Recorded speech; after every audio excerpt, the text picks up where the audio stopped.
সবাইকে স্বাগত জানাচ্ছি ডিবিসি নিউজের নিয়মিত আয়োজন ইসলামী ব্যাংক নিবেদিত টালিখাতায় আপনাদের সঙ্গে রয়েছে এজি মাহমুদ। এই অনুষ্ঠানে আমরা প্রতিদিনই অর্থ বাণিজ্যের বিভিন্ন বিষয় নিয়ে আলোচনা করে থাকি, আর এরই ধারাবাহিকতায় আজকে আলোচনা করব মুদ্রানীতির প্রভাব পুঁজিবাজারে। আর এর প্রসঙ্গে আলোচনা আমাদের সঙ্গে আজ যোগ দিয়েছেন ঢাকা বিশ্ববিদ্যালয়ের ফিন্যান্স বিভাগের অধ্যাপক এবং পুঁজিবাজার বিশ্লেষক এম শাহজাহান মিনা। জনাব শাহজাহান মিনা, আপনাকে স্বাগত জানাচ্ছি। অনেক ধন্যবাদ আপনাকে অনুষ্ঠানে। জি, আলোচনার বিষয় হচ্ছে মুদ্রানীতির প্রভাব পুঁজিবাজারে। একটি প্রশ্নবোধক চিহ্ন দিয়ে আমরা আলোচনার টপিকটি নির্ধারণ করেছি। আমরা আসলে জানতে চাই যে পুরো জানুয়ারি মাস জুড়ে আমরা দেখলাম যে সূচকের ঊর্ধ্বগতি। জানুয়ারি মাসের শেষ 2 দিন আমরা দেখলাম যে 103 পয়েন্টের মতো কমে গেল ঢাকার পুঁজিবাজারের প্রধান সূচক। এর যে বিষয়টি সেটা হচ্ছে বুধবার দিন মুদ্রানীতি ঘোষণা করলো, সেদিন থেকেই নেগেটিভ ট্রেন্ডে পুঁজিবাজার, বৃহস্পতিবারও একই অবস্থা ছিল মার্কেটে। আজকে হয়তো কিছুটা পয়েন্ট যোগ হয়েছে, কিন্তু না, এখনো দেখছি 12 পয়েন্টের মতো মাইনাস মার্কেটে। তাহলে সব মিলে কি দাঁড়ালো? পুরো জানুয়ারি জুড়ে ভালো অবস্থা, একদম মুদ্রানীতি ঘোষণার দিন থেকেই পুঁজিবাজার নেগেটিভ। তাহলে কি এটি মুদ্রানীতির প্রভাব? আপনাকে ধন্যবাদ। যেটা আমরা আসলে লক্ষ্য করেছি গত এই জানুয়ারি মাস ধরেই, যে আমাদের পুঁজিবাজারের গতিটা বেশ ভালোই ছিল এবং একদম শুরু থেকেই এবং ইন্ডেক্সটা দিন থেকেই ভালো ছিল। এটার দুটা কারণ আমার কাছে যেটা মনে হয়, যে নির্বাচনের আগে অর্থাৎ 30শে ডিসেম্বরের আগ পর্যন্ত মানুষের ভিতরে একটা ভয় ভীতি বা একটা আশঙ্কা ছিল পুঁজিবাজার বিনিয়োগ করবে কিনা, যে কারণে ওই সময়টা কিন্তু বাজারটা একেবারে পড়ে গিয়েছিল এবং ট্রেডিংও কমে গিয়েছিল। তারপরে যখন নির্বাচন হয়ে গেল, একটা মোটামুটিভাবে সবাই আমরা আশা করলাম যে একটা স্থায়ী সরকার আগামী 5 বছরের জন্য নির্বাচিত সরকার, অর্থাৎ পলিটিক্যাল সিচুয়েশনটা আমরা একটা স্ট্যাবল দেখার কারণে বিনিয়োগকারীরা মোটামুটি একটু আশাবাদী হলো। এবং যেহেতু এই 30শে ডিসেম্বরের আগে এই শেয়ারের দাম অনেক কমে গিয়েছিল, তখন কিন্তু বাজারে একটা বিনিয়োগের একটা আমি হিড়িক বলবো না, তবে মানুষ বিনিয়োগের জন্য আগ্রহী হলো। 1000 কোটি টাকা হলো, কিন্তু 1000 কোটি টাকায় আসলে কিন্তু হিড়িক বলা যাবে না। সূচকও বেড়েছে, 6000 এর কাছাকাছি চলে গিয়েছিল। তাই এই অর্থাৎ আগে একটু বেড়ে গিয়েছিল। আর এবং তারপরে যেটা হয়েছে, আমার মনে হয় কিছু লোক, আমরা তো জানি পুঁজিবাজারে কিছু বিনিয়োগকারী থাকে যারা শর্ট টার্মে লাভ করতে চায়। যাদের ওই যে এই কয়েকদিনে কিছু লাভ হয়েছে, তারা অনেকেই কিছু প্রফিট টেকিং করে নিয়েছে, একটু প্রফিট তারা করে তারা পকেটে টাকাটাকে নিয়েছে।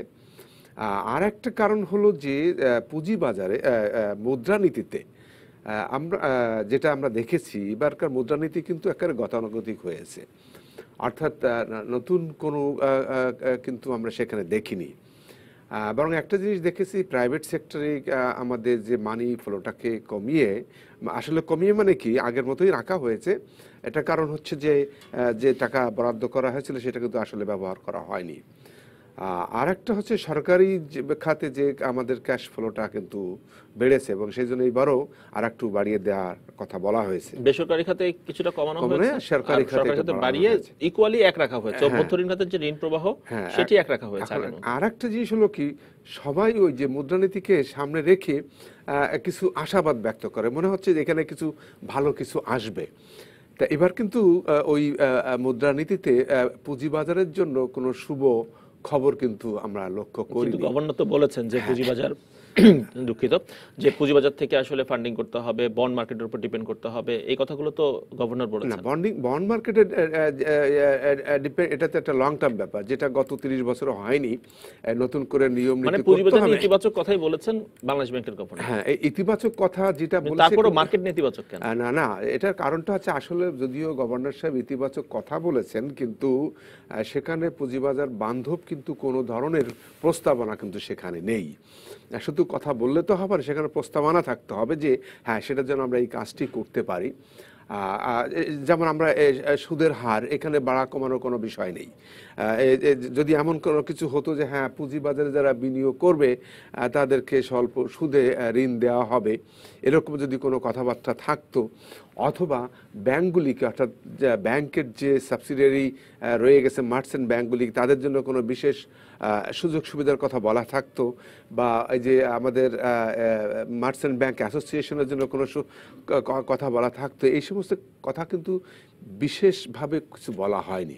অর্থাৎ যদি আমি শুধু বলি যে আমি এটা করব, কিন্তু ওইটাতে কিন্তু আসলে কোনো ফলাফল কিন্তু পাওয়া তার মানে যাবে কি না। মুদ্রানীতির কারণেই এই ঘটনা ঘটলো আপনি বলছেন? আমি মনে করি যে এটা দুইটা কারণ। একটা হচ্ছে আগে যারা কিছু প্রফিট টেকিং করে নেওয়ার অ্যাটিটিউড যাদের ছিল তাদের একটা আচরণ, আর একটা হচ্ছে যে মুদ্রানীতিতে আসলে ওইভাবে ইফেক্টিভ কোনো পজিটিভ আশাবাদ কিন্তু লোকজন পায়নি। মানে বাংলাদেশ ব্যাংকের বক্তব্যে আশাহত হয়েছেন, গতানুগতিক মুদ্রানীতির ঘোষণার কারণে আশাহত হয়েছেন মার্কেটের বিনিয়োগকারী। এটা আমার মানে আপনার পর্যবেক্ষণ আমার ধারণা যে বিনিয়োগকারীরা এক ধরনের আশাহত হয়েছেন, সেই আশাহত হওয়ার কারণেই মার্কেটে 100 পয়েন্টের উপর মাইনাস। এরকম দুটো কারণ, শুধু একটা বললে ভুল হবে, ওটা আছে। আর একটা কারণ আমরা যেটা ধারণা করে থাকি, কিন্তু ইতিপূর্বে আমরা সবসময় দেখেছি যে বাংলাদেশ ব্যাংক কিন্তু আমরা কখনো পুঁজিবাজার বান্ধব দেখিনি। তা এটাকে সামনে রেখে যদি এরকম কিছু কথাবার্তা বলা যেত যেটা পুঁজিবাজারের জন্য একটা সুবাতাস বয়ে নিয়ে আসবে, সেটা কিন্তু আসলে বিনিয়োগকারীরা পায়নি। জি, এম শাহজাহান মিনা, এই বিষয়টি তো আমরা আগেও লক্ষ্য করেছি। এর আগেও যখন মুদ্রানীতি ঘোষণা করা হয় তখন থেকেই মার্কেট ডিপ্রাইভড হয়ে যায়, মার্কেট নেতিবাচক হয়ে যায়। তাহলে এই ধারাবাহিকতা কি চলতেই থাকবে? না, এই ধারাবাহিকতা চলতে থাকবে কি মুদ্রানীতির আগে পরে মার্কেট নেগেটিভ থাকবে? না, এটা হলো কি নেগেটিভ থাকবে না। এবার তো নেগেটিভ থাকার অন্য কারণ ছিল নির্বাচনের আগে, কিন্তু নির্বাচনের পরে আমাদের মুদ্রানীতির আগে পরে মার্কেট নেগেটিভ। মুদ্রানীতির আগে পরে যেটা হয়, আমাদের আমরা যেটা আশা করি যে মুদ্রানীতিতে কিছু ভালো খবর থাকবে, ওই খবরগুলো কিন্তু আসলে বিনিয়োগকারীরা পায়নি। এটা হলো আর একটা হলো যে সত্যি কথা বলতে পুঁজিবাজারে বিনিয়োগের জন্য প্রাতিষ্ঠানিক বিনিয়োগকারীদের ফান্ডের যথেষ্ট অভাব রয়ে গেছে। জি, এই বিষয় নিয়ে অবশ্যই আলোচনা করব, বিস্তারিত আলোচনা নিশ্চয়ই সুযোগ হবে, কিন্তু আমাদের হাতে আলোচনার বিষয়টি প্রতিবেদন রয়েছে। প্রতিবেদনটি দেখে নিয়ে তারপর আমরা বাকি আলোচনায় ফিরতে চাই। দর্শক, আমাদের হাতে আলোচনার বিষয়টি প্রতিবেদন রয়েছে, সেটি আমরা দেখব। বাংলাদেশ ব্যাংকের মুদ্রানীতি ঘোষণার পর থেকেই দরপতন শুরু হয়েছে ঢাকার পুঁজিবাজারে, কিন্তু এজন্য মুদ্রানীতিকে ঘিরে বিনিয়োগকারীদের মনস্তাত্ত্বিক দুর্বলতাকে দায়ী করছেন বাজার বিশ্লেষকরা। তবে চলতি সপ্তাহেই দরপতনের ধাক্কা সামলে ঘুরে দাঁড়াবে বাজার, এমন প্রত্যাশাও করছেন তারা। গেল সপ্তাহের শেষ 2 কার্যদিবসে ঢাকার পুঁজিবাজারে প্রধান সূচক কমেছে 103 পয়েন্ট। দর কমেছে ব্যাংক সহ বেশিরভাগ কোম্পানির শেয়ারের। পুরো জানুয়ারি জুড়ে সূচকের ঊর্ধ্বগতি থাকলেও হঠাৎ কেন মাসের শেষ 2 দিনে এমন পতন? বিশ্লেষকরা বলছেন, বাংলাদেশ ব্যাংকের মুদ্রানীতি ঘোষণার দিন থেকেই বাজারে পতন শুরু হলেও পেছনের কারণ বিনিয়োগকারীদের মনস্তাত্ত্বিক দুর্বলতা। এটা মনস্তাত্ত্বিক, আমি এই কারণে কোনো কারণ নাই বাজার নিম্নগামী হওয়ার। এবং এই মুদ্রানীতির জন্য, মুদ্রানীতির কোনো একটা পয়েন্ট দেখাতে পারবেন না আপনি যেটা পুঁজিবাজারকে ডাইরেক্টলি এফেক্ট করছে। এবারের মুদ্রানীতি পুঁজিবাজার সহনশীল, এমন দাবি করে এই পতনকে স্বাভাবিক বলছেন ডিবিএর বর্তমান সভাপতি। একটা কারেকশন তো আপনি ডিউ হয়ে গেছে, টানা বাড়তেছে, প্রতিদিন তো আর 50 পয়েন্ট করে বাড়বে না, একটা জায়গায় তো একটু ব্রেক হবে। সেইটার একটা হইতে পারে যে মুদ্রানীতির দিন কেন হইলো, মুদ্রানীতি যেদিন ঘোষণা করে সাইকোলজিক্যাল একটা প্রেশার থাকে, হয়তো মুদ্রানীতিতে সংকোচনশীল মুদ্রানীতি হবে কিনা, কিন্তু বাস্তবে আমরা মুদ্রানীতিতে যেটা পেলাম গতানুগতিক, এখানে কোনো মানে আগের মতোই আছে।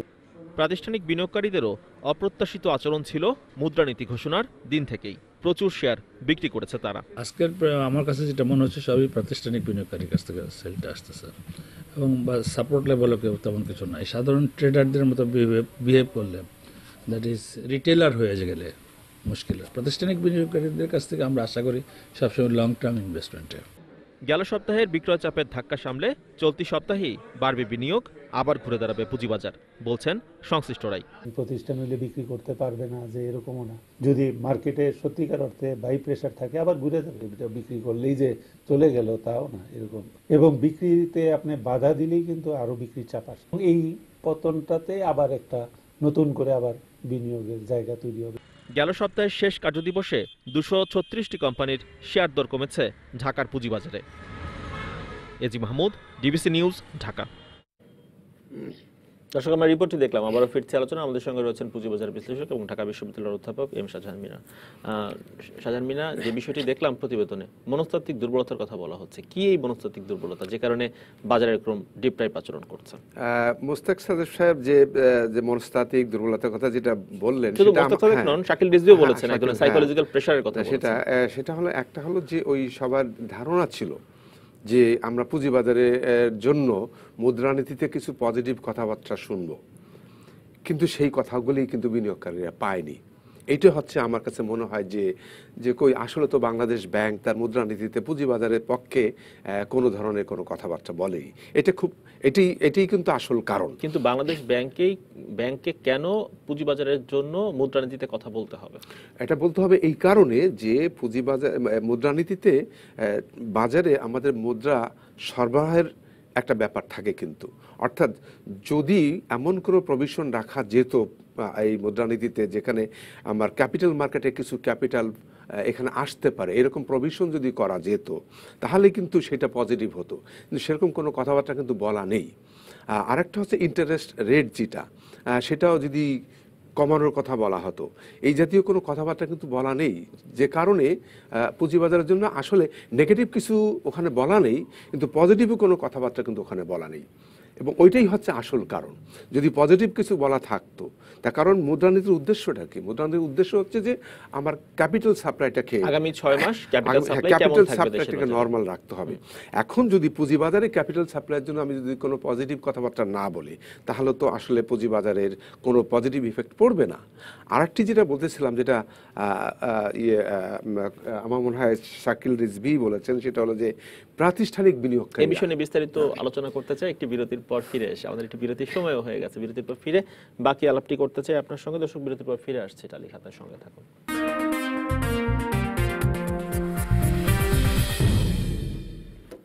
দর্শক, আপনারা দেখছেন ইসলামী ব্যাংক নিবেদিত টালি খাতা। আমরা আবার ফিরছি আলোচনায়। পুঁজিবাজার নিয়ে আলোচনা করছিলাম। পুঁজিবাজার কেন ডিপ্রাইভড ছিল গেল সপ্তাহে, সে বিষয়ে নিয়ে কথা হচ্ছিল পুঁজিবাজার বিশ্লেষক জনাব এম শাহজাহান মিনার সঙ্গে। এম শাহজাহান মিনা, বিরতির আগে যে বিষয়ে কথা বলছিলাম, প্রাতিষ্ঠানিক বিনিয়োগকারীর প্রসঙ্গটি আপনি বারবার আনার চেষ্টা করছিলেন, সে বিষয়ে বিস্তারিত আলোচনা এই অংশে করতে চাই। আমরা প্রতিবেদনে লক্ষ্য করলাম যে দুজন বিশ্লেষক তারা বলছিলেন যে প্রাতিষ্ঠানিক বিনিয়োগকারীরা বেশি বিক্রি করছেন। যেদিন মুদ্রানীতি ঘোষণা হয় সেদিন থেকেই তারা প্রচুর সেল প্রেসার দিচ্ছেন মার্কেটে। এর পিছনে কি কারণ বলে মনে হয়?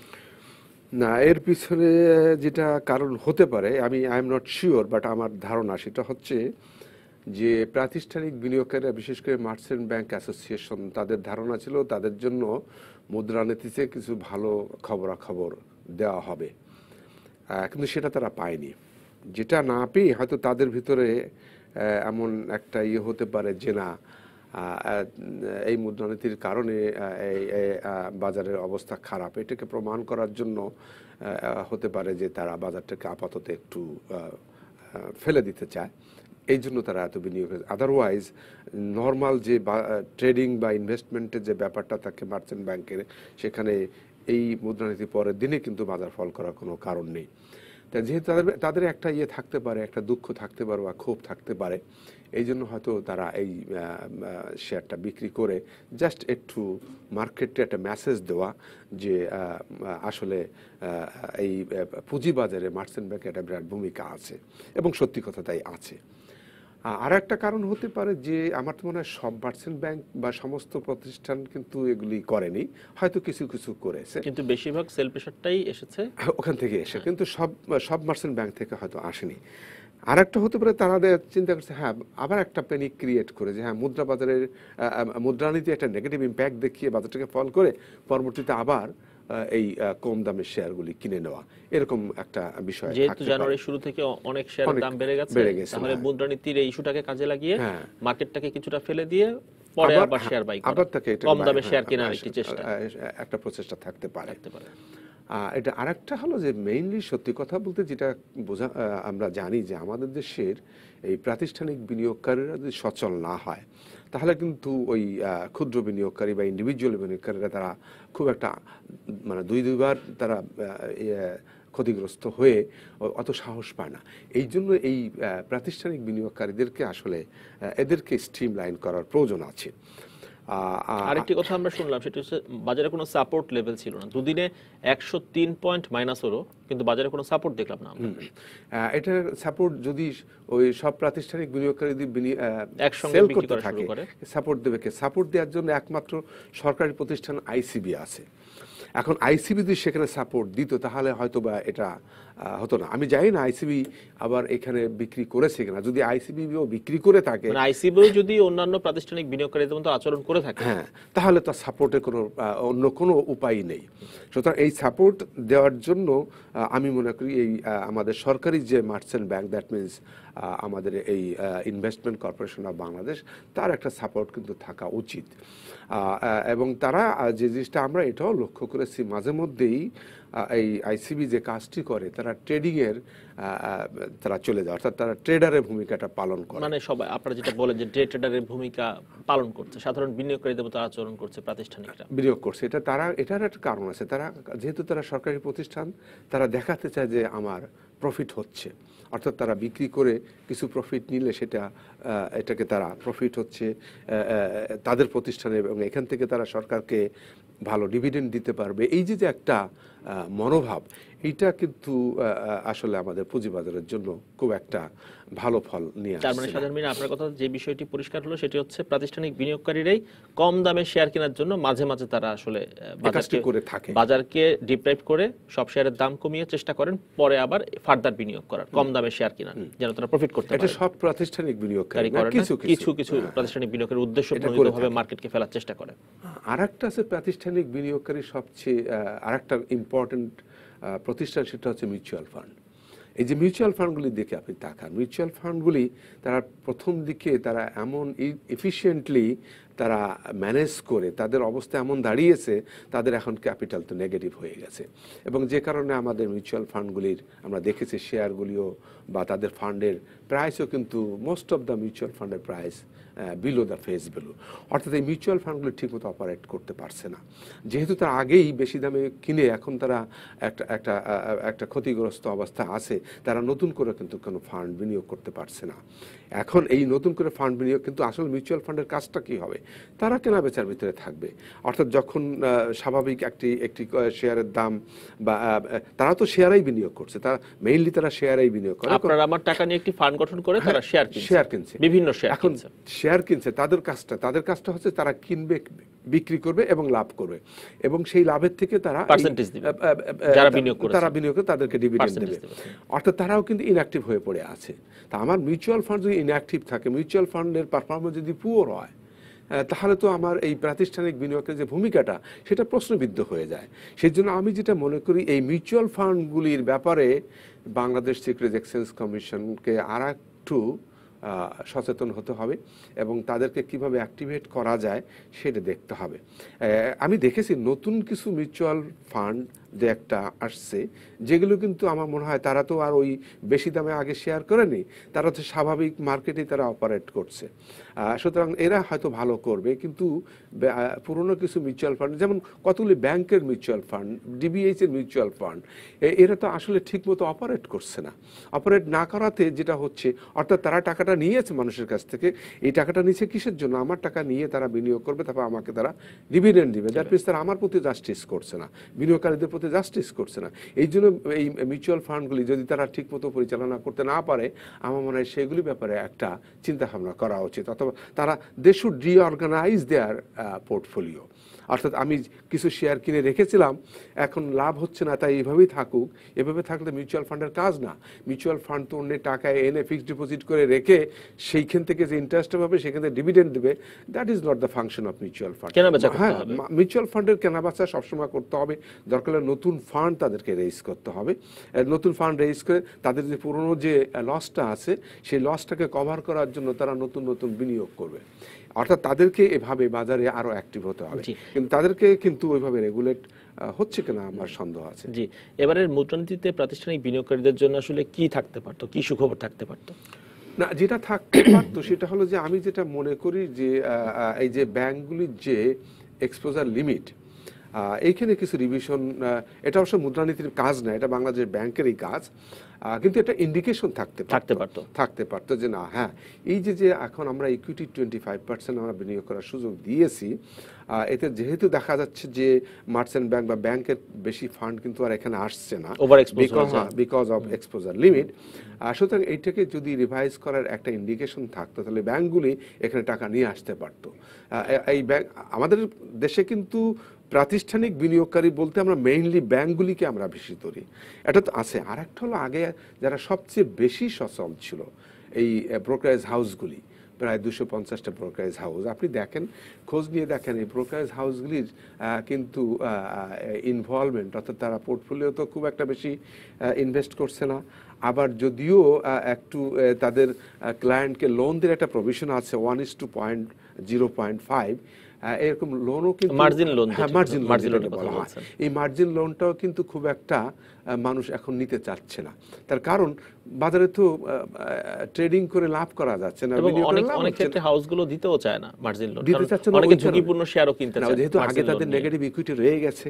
আগে ওই নেগেটিভ ইকুইটি কিন্তু এখন অনেক, আমি দুই একটি মার্চেন্ট এই ব্রোকারেজ হাউসের কথা জানি, তাদের এখনো 200-300 কোটি টাকা নেগেটিভ ইকুইটি রয়ে গেছে মার্চেন্ট ব্যাংকগুলি, কিন্তু সেগুলি তারা কিন্তু এটা না পারছে তারা রাইট আপ করতে, আবার না পারছে ওই কাস্টমারগুলিকে এনে অ্যাক্টিভেট করতে।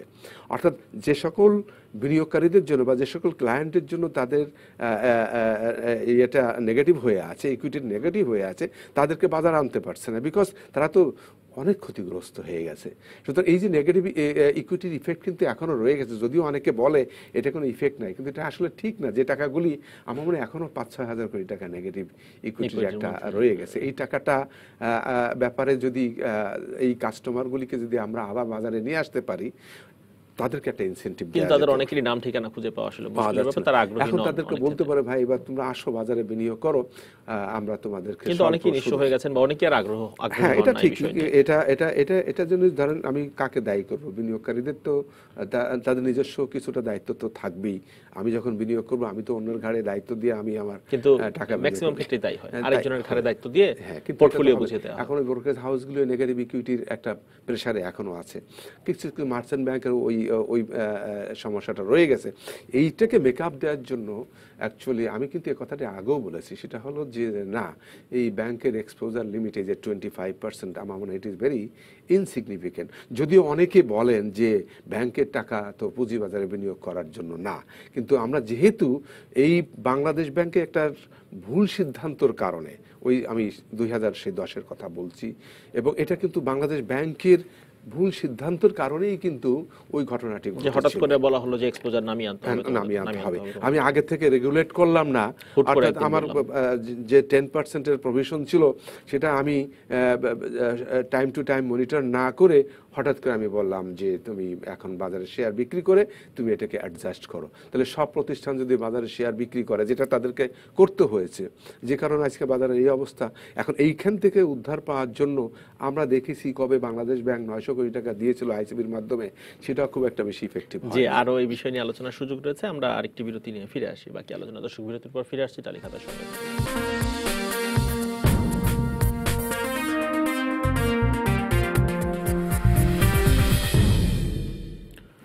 দর্শক আপনারা দেখছেন ইসলামী ব্যাংক নিবেদিত টালিখাতা। আলোচনা করছিলাম মুদ্রানীতির প্রভাব পুঁজিবাজারে কেমন সেটি নিয়ে। আর আলোচনায় যাব, আলোচনায় রয়েছেন আমাদের সঙ্গে এম শাহজাহান মিনা, কিন্তু আলোচনা যাওয়ার আগে এই মুহূর্তে ঢাকার পুঁজিবাজারের খবরাখবর আপনাদেরকে জানিয়ে দিয়ে তারপর যেতে চাই টালিখাতার মূল আলোচনায়। এই মুহূর্তে ঢাকার পুঁজিবাজার আজকে সপ্তাহের প্রথম কার্যদিবস রোববার।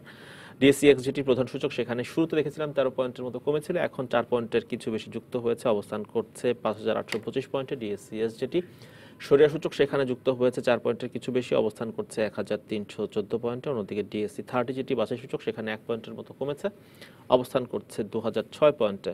এখনো পর্যন্ত ঢাকার পুঁজিবাজারে লেনদেন হয়েছে 558 কোটি টাকারও বেশি শেয়ার এবং মিউচুয়াল ফান্ড, এবং হাতবদল হওয়া শেয়ারগুলোর মধ্যে দর বেড়েছে 166টির, কমেছে 137টির, অপরিবর্তিত রয়েছে 37টি প্রতিষ্ঠানের শেয়ার এবং মিউচুয়াল ফান্ডের দর।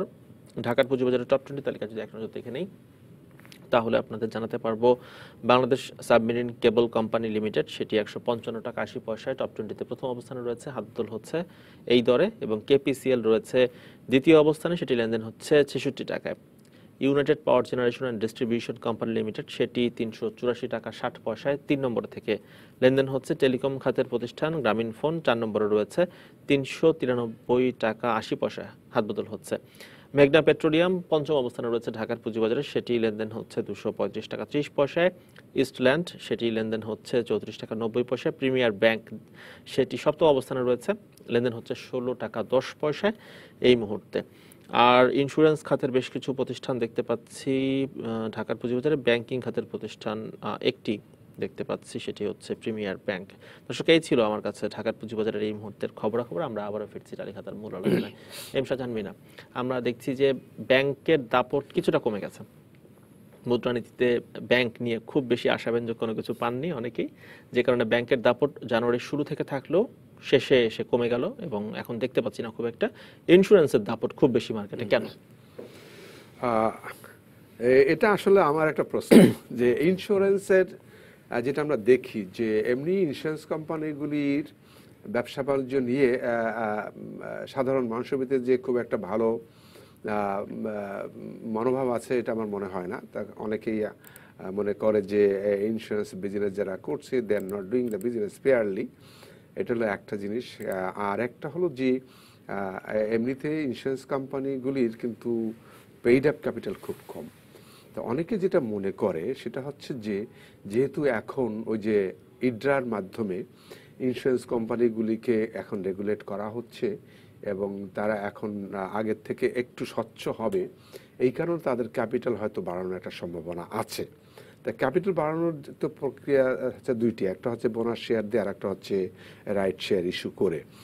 তা যদি সেটা করে, হ্যাঁ, তাহলে হয়তো বা অনেকে এরকম সম্ভাবনা দেখে শেয়ার কিনতে পারে। আর একটা কারণ হলো বিশেষ করে লাইফ ইন্স্যুরেন্সগুলি ফান্ড তো অনেক বেশি আছে, তাই না? এই ফান্ডগুলি কিন্তু আলটিমেটলি তাদের এই নেট অ্যাসেট ভ্যালুর সঙ্গে একটা পজিটিভ ইফেক্ট ফেলে, এই জন্য তারা অনেকে হয়তো এটা কিনছে। কিন্তু আমরা যদি একেবারে এই কোম্পানিগুলির অ্যাসেটের কথা চিন্তা ভাবনা, বিশেষ করে ইন্স্যুরেন্স কোম্পানিগুলির তো সত্যি কথা বলতে ফিক্সড অ্যাসেট বলতে খুব একটা বেশি কিছু নেই এদের। তো এই যে ফিক্সড অ্যাসেট যদি না থাকে, সেই কোম্পানি পরবর্তীতে সাপোর্ট কিভাবে দিবে, সেই একটা বিষয় কিন্তু রয়ে গেছে। কিন্তু বাড়ার পিছনে কারণ হচ্ছে ওইটা যে হ্যাঁ, যেহেতু এদের শেয়ার কম, স্মল ক্যাপিটালের কোম্পানি, সেটা এবং অনেকদিন আসলে দাম কম ছিল, অনেকদিন দাম কমও ছিল। আর এবার হয়তো তারা ডিভিডেন্ডও বোধহয় ভালো দেওয়ার কথা চিন্তা ভাবনা করছে, এই সমস্ত কারণে হয়তো বাড়তে পারে। কিন্তু যে পরিমাণ বেড়েছে আমার কাছে কিন্তু এটাকে স্বাভাবিক বৃদ্ধি বলে মনে হয় না। মানে ইন্স্যুরেন্সের দরগুলো যৌক্তিকভাবে বাড়ছে না, অযৌক্তিকভাবে আমি তাই মনে করি।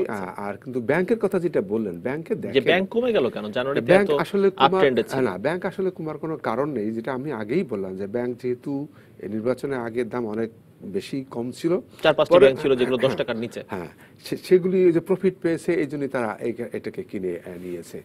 আর একটা কারণ তো এটা খুবই স্বাভাবিক, যদিও এবার আমাদের ব্যাংকগুলি অপারেটিং প্রফিট বেশি দেখিয়েছে, কিন্তু সেখানে আর একটা বিষয় রয়ে গেছে, ওই যে আপনার নন পারফর্মিং লোনের যে বিষয়টি রয়ে গেছে, প্রভিশনিং এর যে ব্যাপারটি, সেটা নিয়েও গভর্নর কথা বলেছেন।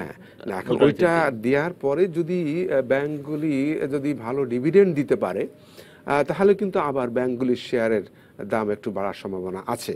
কিন্তু আমি এখনো যেটা মনে করি, ব্যাংকগুলি অন্যান্য খাতের তুলনায় ব্যাংকের শেয়ার কিন্তু under priced compare to other sectors. আপনি যদি টেক্সটাইল সেক্টরের কথা বলেন অথবা আমরা যদি ফার্মাসিউটিক্যাল সেক্টরের কথা বলি এবং ব্যাংকের সঙ্গে কম্পেয়ার করি, ব্যাংকের কিন্তু অ্যাভারেজ পি রেশিও বোধহয় 8-এর কাছাকাছি বা 8-এর কম বেশি হবে, 8-এর কম বেশি হবে, আর অন্য জায়গায় কিন্তু অনেক বেশি। সুতরাং আমি ওই ক্ষেত্রে কিন্তু এখন এইখানে যদি ব্যাংকগুলি ঠিকমতো পারফর্ম করতে পারে, আমরা নতুন অর্থমন্ত্রীর কাছে এক্সপেক্ট করব যদি ব্যাংকগুলিকে ঠিকমতো রেগুলেট করতে পারে এবং ব্যাংকের যে নন পারফর্মিং লোনগুলি আছে এগুলি ঠিকমতো রিকভার করে নিয়ে আসতে পারে এবং ব্যাংকিং খাতে যদি সুশাসন ইনশিওর করতে পারে, তাহলে আমার মনে হয় ব্যাংকিং খাতটা আবার একটু ঘুরে দাঁড়াবে। ধন্যবাদ আপনাকে। দর্শক, এই ছিল ইসলামী ব্যাংকের বিরুদ্ধে টালি খাতায়। সঙ্গে থাকুন 24 ঘন্টা।